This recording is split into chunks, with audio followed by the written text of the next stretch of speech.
This week in East Brunswick, the high school wrestling team captured the Middlesex County Wrestling Championship. The Bears, with 85 points, scored a clear victory over second place Madison Central and Piscataway, both of whom scored 72.5 points.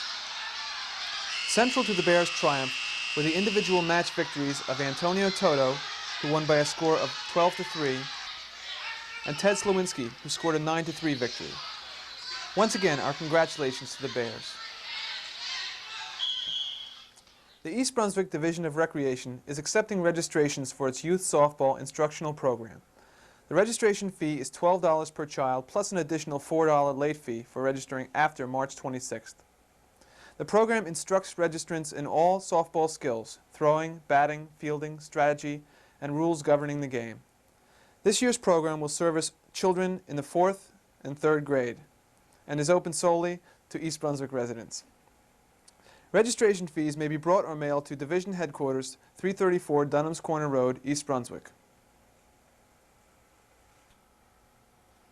At Monday's council meeting, members passed an ordinance eliminating the M3 heavy industrial zone from East Brunswick. The council members, Jerry Weber, Nancy Blethen, Jerry Hurt, Joseph Hudak, and Jerome O'Connor, asked for input from the public and discussed the ordinance among themselves. Town Clerk Betty Kiss read an analysis by the Middlesex County Planning Board of the proposed elimination of the M3 zone. Eliminated from these areas. The proposed amendment to the zoning ordinance that will delete the M3 district is consistent with the protection of the groundwater system of Middlesex County. We would appreciate being informed of the township's disposition of this amendment as soon as official action is recorded. I this ordinance up to the public. If someone in the public would like to speak to this ordinance, I ask that you please give your name and address.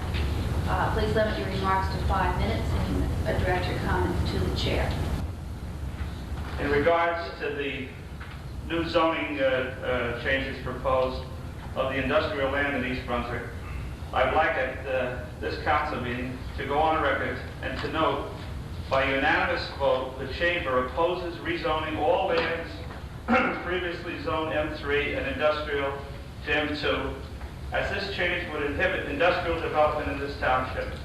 And be it further resolved, the Board of Directors oppose a revision of the zoning ordinance to incorporate performance standards because it would substantially increase the cost of industrial application and also increase the cost of the township to review these applications. And furthermore, any attempt to evaluate compliance before a building is erected and the plan is in operation is nothing more than an educated guess. I'd also like to talk as an individual citizen.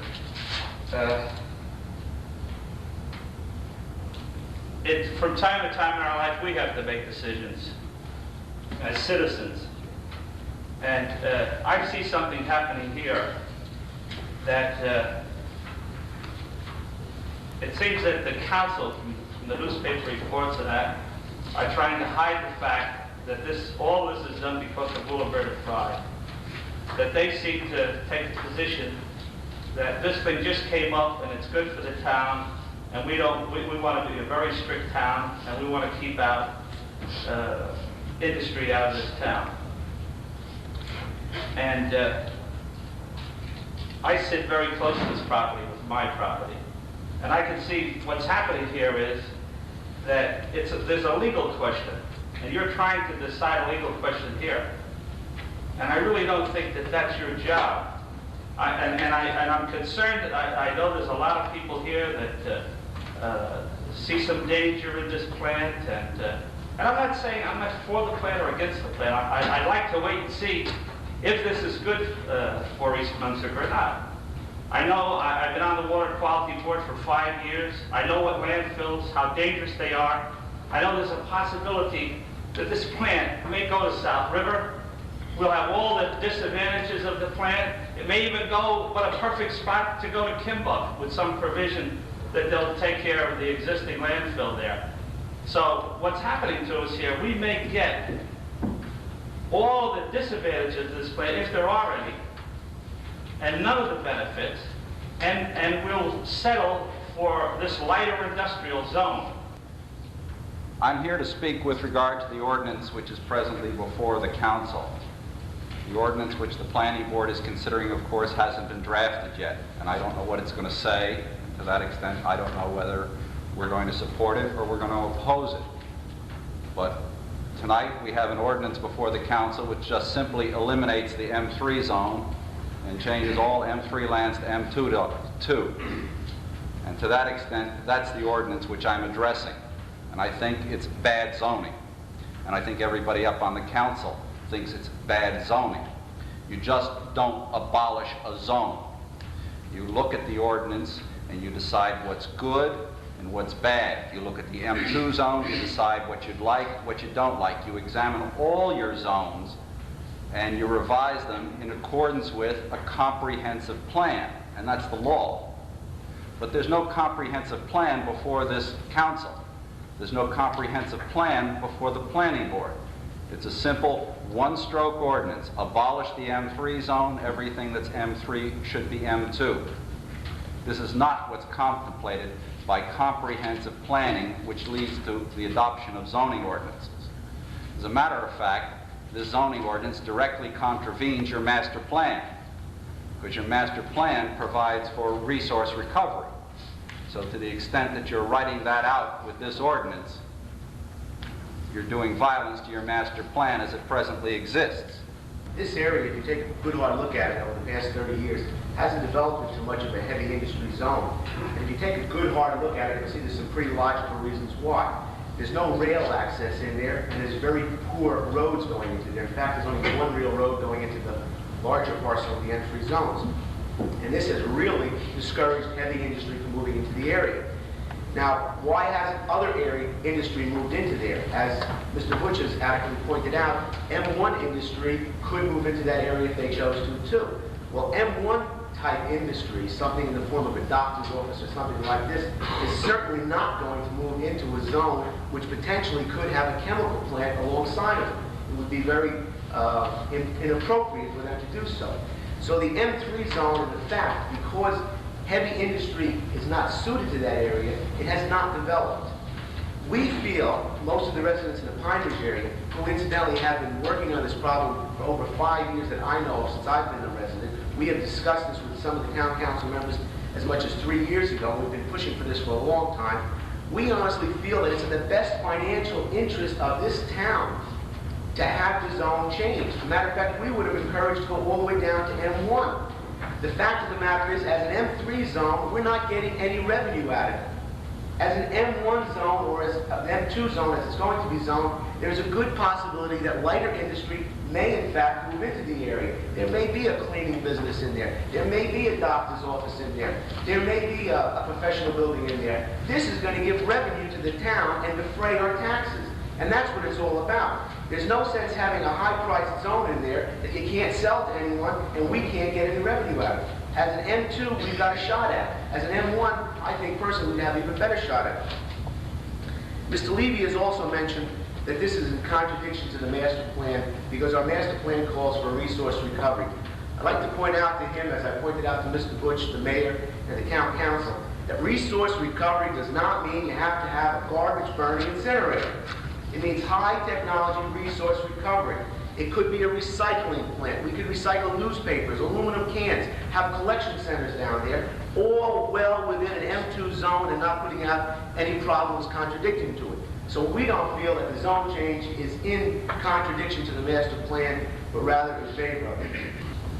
To me, East Brunswick has built its reputation and its name on being a residential community, not a heavy industry community. We've heard various comments in past council meetings that, to me, led considerable credence to the fact that we're not a heavy industry community. We've had very little activity, desire for M3 type industry, and as the gentleman pointed out, those that are M3 will continue to be M3.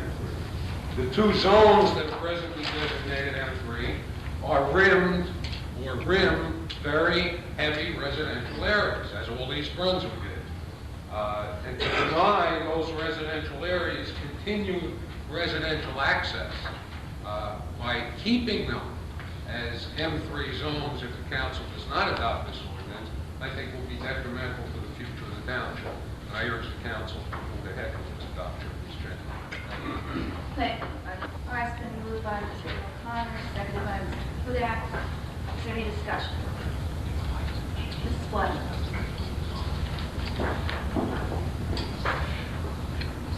I haven't had too much to say about this particular issue, but feel that I would like to share some thoughts with all of you before we vote on this.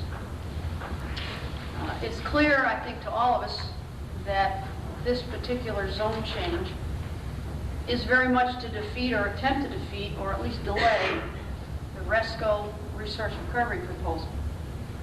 So before we do that, I'd like to ask you to consider this in what I think should be from a more rational approach, and look at some of the arguments for hosting the RESCO plant. And if you'll bear with me a few minutes, I'd like to review them one by one, if I may. As you probably know, by law, a resource recovery facility will be located in Middlesex County. It's part of the solid waste plan.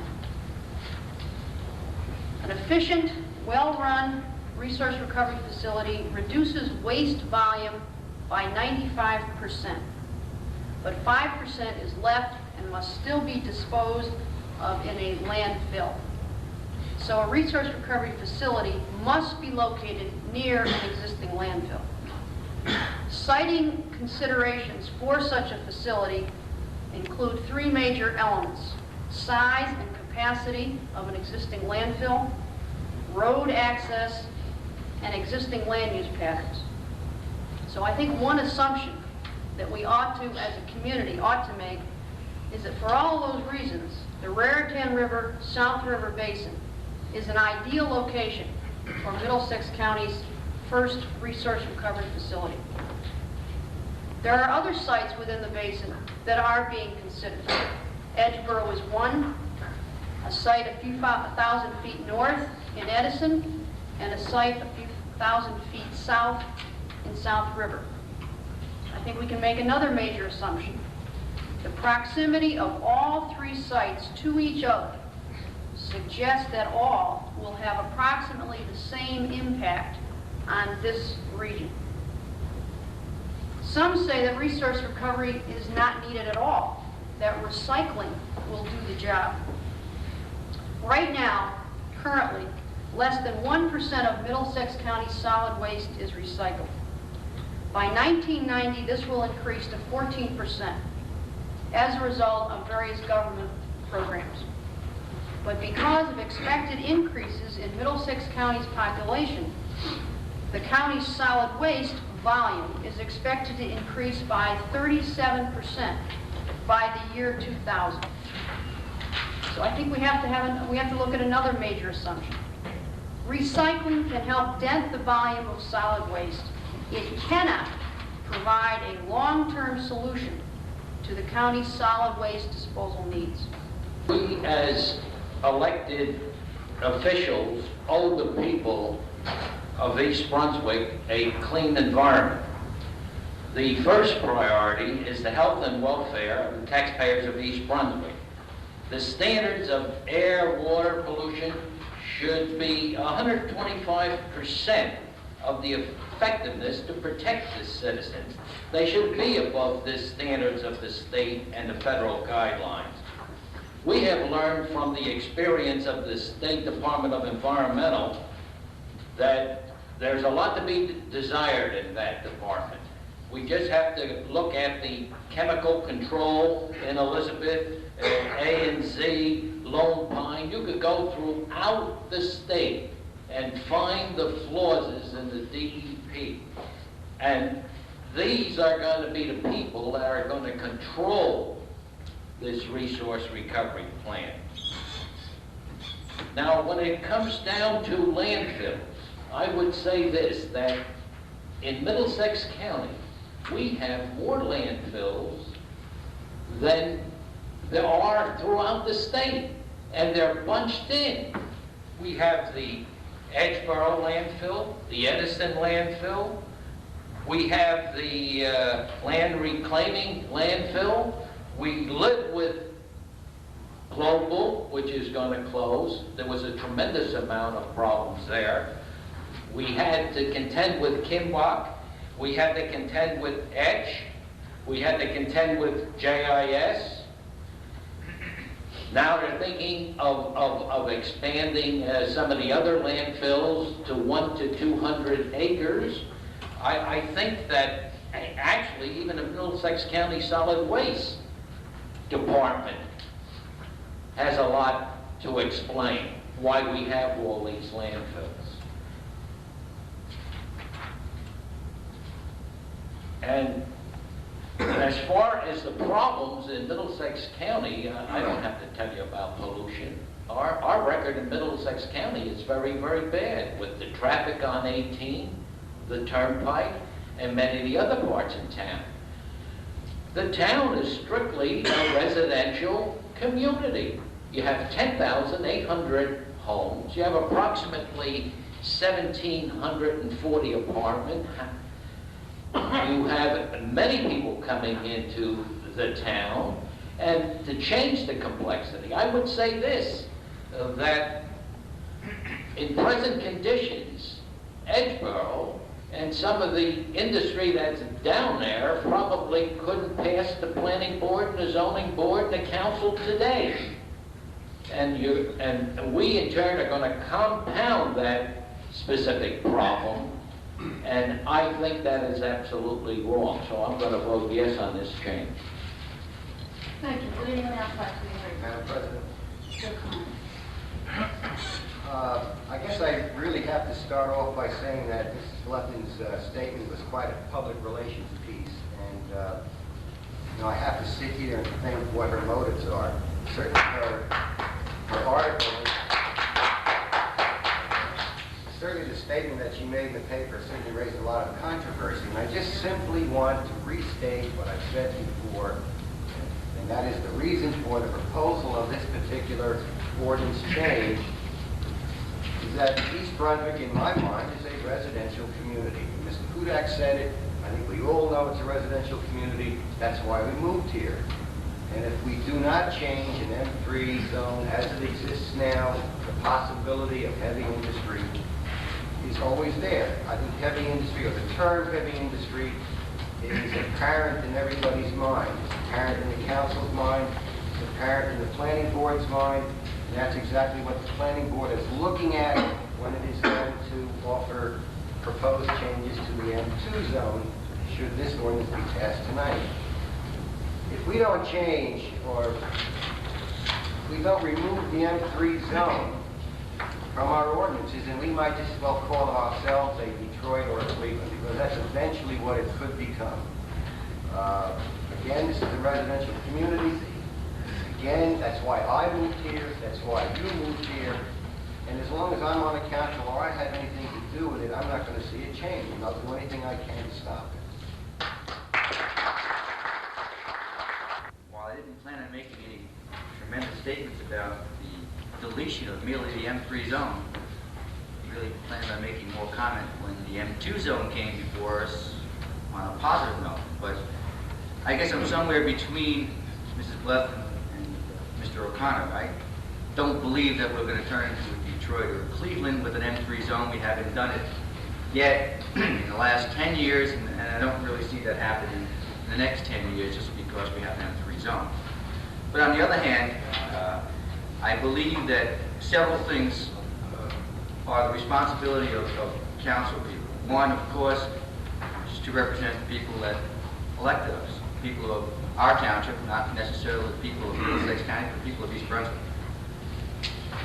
The deletion of the M3 zone, while it may appear to prohibit what everybody seems to think we're aiming at, which is the Little Greater Fry project, it merely takes the requirements out of the planning board and puts them really into the zoning board, and requires an applicant under resource recovery to come before the zoning board and prove negative and positive criteria. Positive criteria that would be beneficial to the municipality, and negative that it really wouldn't be harmful to the safety and welfare of its people. We are not prohibiting heavy industry, but merely placing requirements on that industry which may affect the character of East Brunswick at some future point. To believe that the DEP or the EPA is going to set standards that we all can live with, I think we just have to look around to some of the landfills that we have in the state of New Jersey and say they haven't done it till now. Their track record stinks, and I'm not in a position to place my trust or the character of East Brunswick in the hands of the DEP.